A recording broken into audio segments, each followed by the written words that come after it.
He querido que hoy pudiéramos detenernos como en tres momentos pequeños.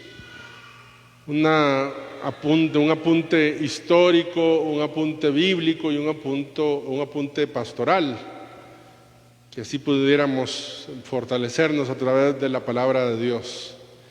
Entonces empecemos con la parte histórica. Las catacumbas, que fueron los primeros cementerios donde se enterraron a los hermanos cristianos, tienen un valor histórico, pues obviamente un valor espiritual muy grande. Dios me dio la gracia de conocer las catacumbas de San Calixto en Roma. Justamente estaba enterrada allí Santa Cecilia, patrona también de nuestra hermana filial, nuestra filial. Y es muy interesante porque las catacumbas reflejan cómo los primeros cristianos entendieron a Cristo mediante el arte. Como venimos de los judíos, estaba muy fuerte el tema de las imágenes. Inicialmente los primeros cristianos no se atrevieron a hacer imágenes tal cual las conocemos, sino dibujos. Y fíjense que de lo primero que asociaron los cristianos con Jesús es la imagen del buen pastor. Podemos encontrar en la catacumba de San Calixto y en la catacumba de Priscila, ambas catacumbas en Roma, imagen del buen pastor. Muy interesante que los primeros cristianos asociaran, antes que la cruz, la imagen del buen pastor. Tiene un sentido también lógico, porque en un contexto de persecución parece que era también una forma de camuflar. Recuerden que siempre era un código para que pudieran entender los cristianos que ahí era o había alguien cristiano, pero también para protegerse un poco de la persecución. Y es porque este buen pastor que conocemos parece que tienen un trasfondo de dos esculturas romanas del siglo V y el siglo VI a.C., el crióforo y el moscóforo, uno con un ternero en los brazos y otro con un carnero en los brazos, y claramente aquellos hermanos que no sabían sobre Cristo entonces no podían identificar de alguna manera la diferencia entre una cosa u otra. Bueno, lo importante aquí es que los primeros cristianos asumieron y entendieron y comprendieron que Cristo era el buen pastor. Quizá, como lo hemos escuchado con toda claridad, el buen pastor que da la vida por las ovejas, como hemos escuchado en el episodio de San Juan. La otra forma de representar a Cristo fue por medio del ancla. Un poquito ya más fuerte el tema de la cruz, una cruz muy escondida dentro del ancla, pero sobre todo quería hacer simbolismo del ancla como aquello que va a lo profundo, porque Cristo había descendido de los infiernos, y como aquello que da sostén al barco que se mueve. El ancla, ¿verdad?, como siempre ha sido también un signo de fe. Y vean qué interesante, porque hace énfasis en la parte de que Cristo descendió. A mí me gusta muchísimo cómo el arte puede reflejar esto. Bueno, esto es un poco más tardío, pero miren cómo el descenso a los infiernos el artista lo representa. Ese bicho, ese animal ahí con la boca abierta es la muerte. Ven los ángeles del lado de Cristo. Ven cómo del lado de acá están los demonios. Incluso hay un demonio que tiene una cadena tratando de cerrarle la boca a la muerte porque se le están yendo los muertos. Y Cristo está allí dándole la mano. Adivinen a quién es el primero.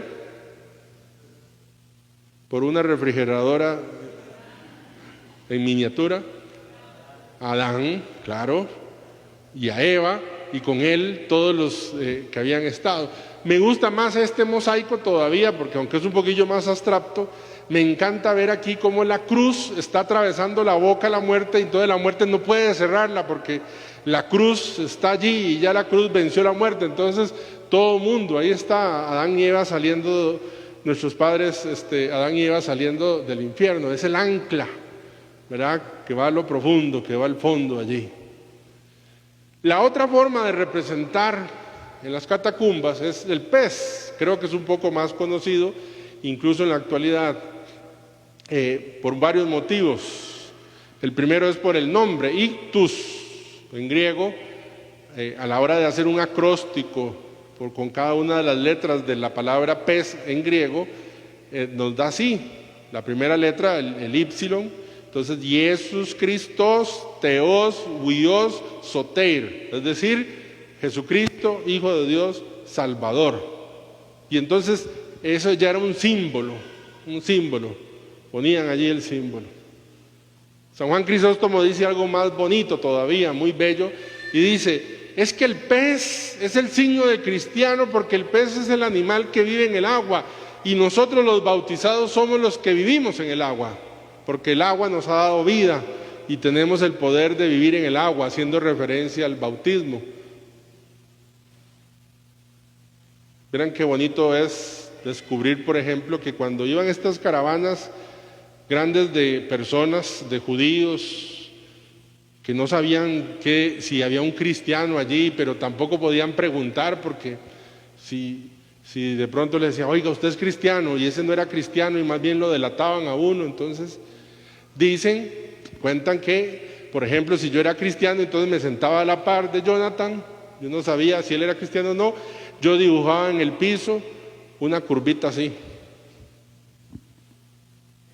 Y si él venía y contestaba con la otra curvita, sin decirse nada, uno por dentro decía, uy, este es un cristiano, qué dicha, estoy seguro yo. Pero si el de la par, usted dibujaba una curvita y el otro le decía, ¿qué? Entonces uno ya sabía que mire, que había que tener cuidado porque ese que estaba a la par, pues, al rato era sapricista, ¿verdad? Entonces había que tener un poco de cuidado allí. Cuando yo leí esta historia, que es real, se me vino a la mente inmediatamente, estaba yo viviendo en San Pedro Montes de Oca, trabajaba en pastoral vocacional, y llegó uno de los muchachos, pálido, así pálido, ¿verdad? De hecho, hubo que darle un vaso de agua y yo, ¿pero qué pasó, padre? Si usted no sabe, yo iba ahí por el lado de Muñoz y Nane, ¿verdad? Dice, cuando veo que se me empiezan a acercar dos tipos y me van a asaltar, y entonces yo empiezo a correr y ellos empiezan a caminar más rápido y yo empiezo a caminar más rápido, y entonces yo empiezo a correr y voy corriendo allí como llegando a Plaza del Sol, dice, cuando un carro viene y se para así a la par de la acera donde yo iba corriendo y me abre la puerta y me dice, súbase.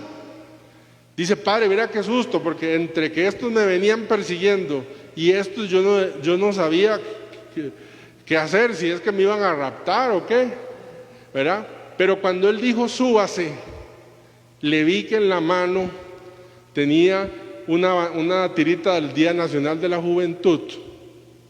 Y entonces dije, este es un cristiano. Y yo me subí. Él, todo asustado y emocionado, se salvó, ¿verdad? Que no lo asaltaran, porque reconoció en aquel que iba manejando que era un cristiano. Yo pensaba, qué bonito es, qué bueno sería sentir seguridad frente a un hermano cristiano. Qué bello sería si algún día podemos construir juntos una iglesia donde mi hermano bautizado es un lugar seguro para mí, para yo abrir mi corazón, para yo mostrar mis fragilidades, para compartir también las alegrías que nos toque vivir. Yo sospecho que a veces entre nosotros hacemos lugares inseguros, insanos, y eso no nos hace mucho bien porque tampoco nos hace crecer entonces en santidad. Si los hermanos que están siguiendo la transmisión quisieran postear cuál de estas tres imágenes les gusta más, el buen pastor, el pez o cuál, o el pescado, el ancla, entonces ahí lo pueden poner.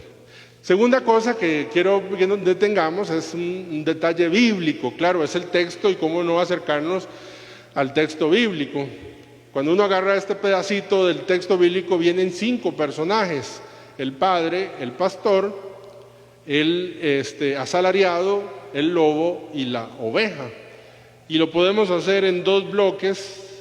Por un lado está el pastor y el padre, que tienen una misma intención. Por el otro lado está el lobo y el asalariado, que tienen una misma intención.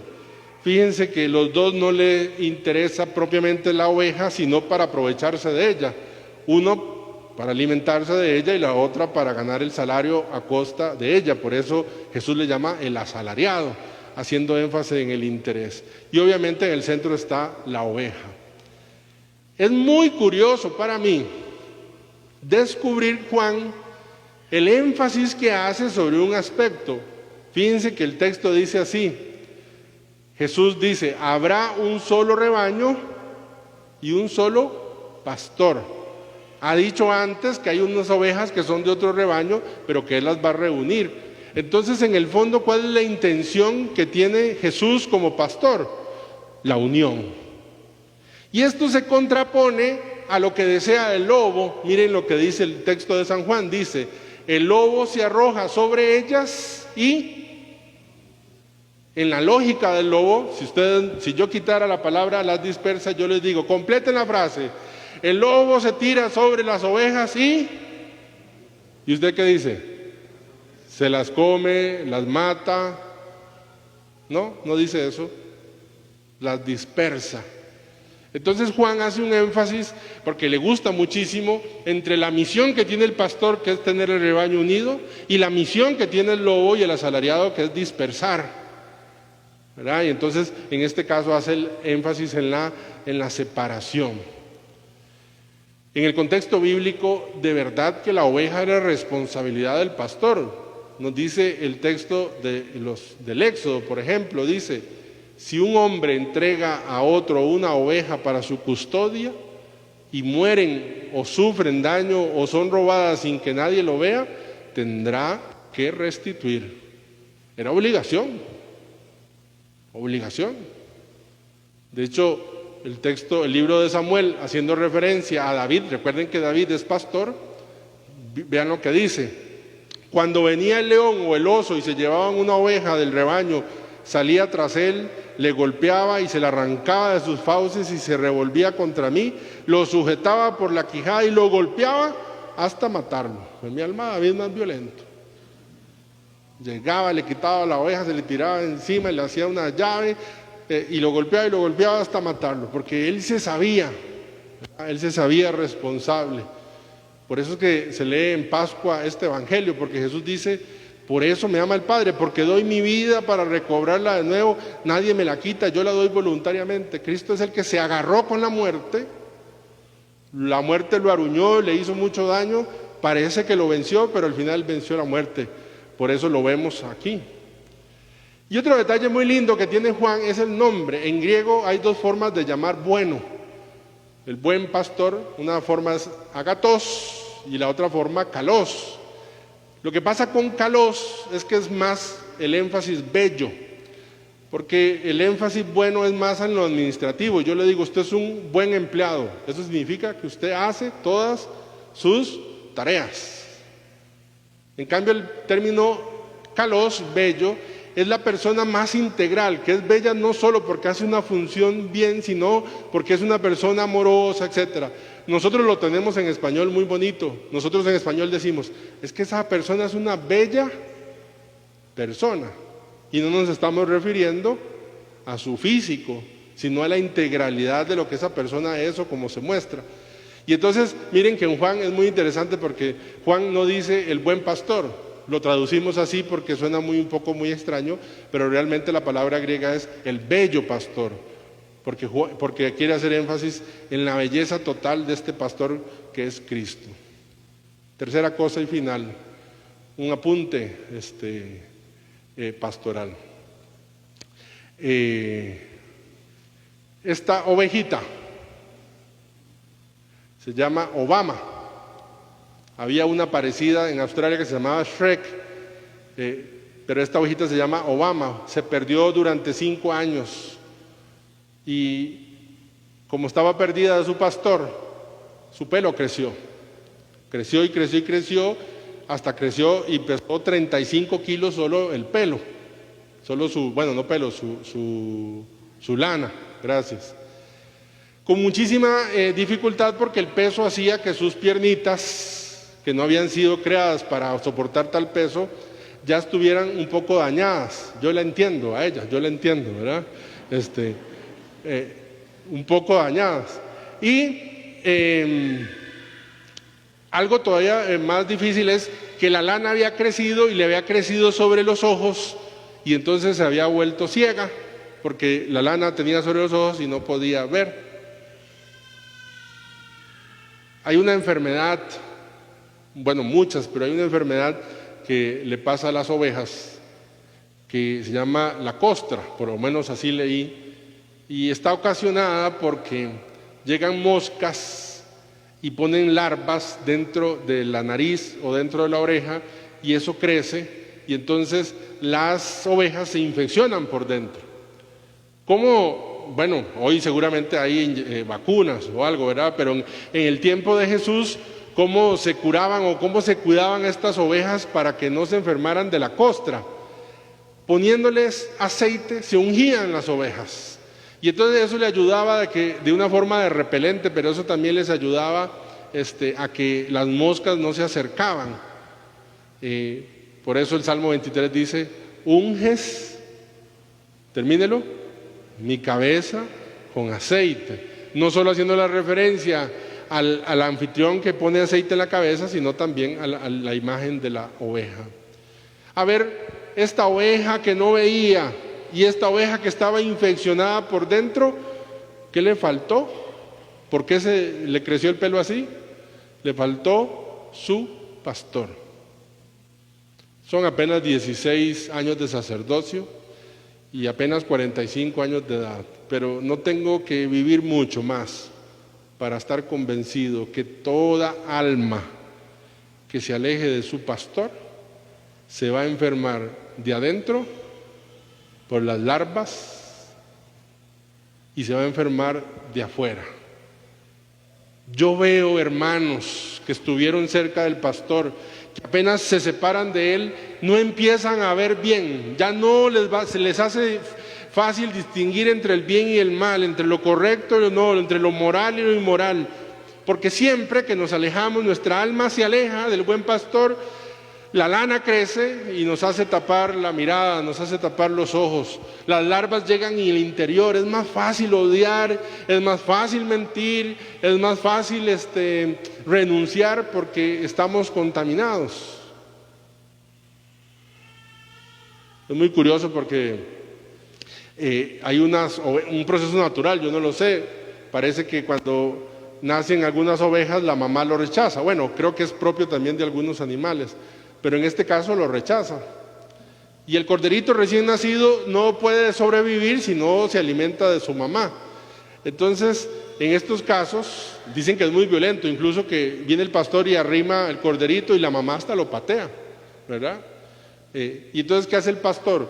Es el pastor el que agarra, alza al corderito y él lo calienta con la manta, le da de comer, lo va cuidando hasta que su sobrevivencia ya pueda estar un poco más libre y entonces lo suelta en el rebaño y en el rebaño entonces crece. Yo pienso que eso sucede también. La vida nosotros en algún caso o en el otro, tal vez quizás no son como el caso de la abeja Obama que se separó del pastor o se le cayeron las larvas dentro, sino que la vida nos ha golpeado. Y entonces estamos invitados a dejar que este buen pastor llegue y nos cure, nos alce, ¿verdad? Dicen que cuando este pastor llega al frente a su rebaño y habla, normalmente la que llega primero de todas las ovejas fue aquella que su mamá rechazó, porque fue aquella que cuidó su pastor. Dice el texto entonces que Jesús es el buen pastor y da la vida por las ovejas. Yo quería plantearles estos 3 detalles, histórico, bíblico y pastoral, para que si de algo de lo que he predicado el Señor haya utilizado para hablarte, pues que sea de provecho entonces. Vamos a terminar orando, pongámonos en pie por favor. Digamos juntos, Jesús mío, mírame, aquí estoy. Gracias por esta nueva oportunidad por este nuevo comienzo. Mira mi situación, porque es allí donde mi alma está combatiendo para serte siempre fiel. ¿Cuántas veces me he alejado de ti? He dejado todo lo bueno que me has dado y he andado en busca de algo que yo creía mejor. Tantas veces he caído, me he lastimado y me he perdido. Quiero caminar por donde tú quieras, siempre a tu lado, beber del agua que me das, servirme de tu generosidad. Quiero dejarme cobijar cerca de tu corazón cuando mi alma esté cansada. Quiero ir en tus brazos en los caminos difíciles. Quiero poner mi confianza totalmente en ti. Tú, Señor, eres mi sol, mi luz, mi alegría, mi fuerza. Tú me sanas, me cuidas, me acaricias, me levantas. Tú eres mi tesoro, lo único que quiero. Cuando estaba copiando esto, disculpen la tontera, pero bueno, cuando estaba copiando esto decía: tú me sanas, me cuidas, me acaricias, y me reí un ratito, pero pues me ayudó a sentirme oveja. Ovejón, ¿verdad? Sí. Iba a ponerlos a hacer conmigo, pero sospecho que no lo hacen. Entonces, sigamos mejor. Te amo, Jesús, mi bello pastor. No permitas que me aleje más de ti. Gracias, Señor, por tanto amor. Gracias por tu bendición. Amén. Gloria al Padre, al Hijo y al Espíritu Santo. Hermanos, ustedes...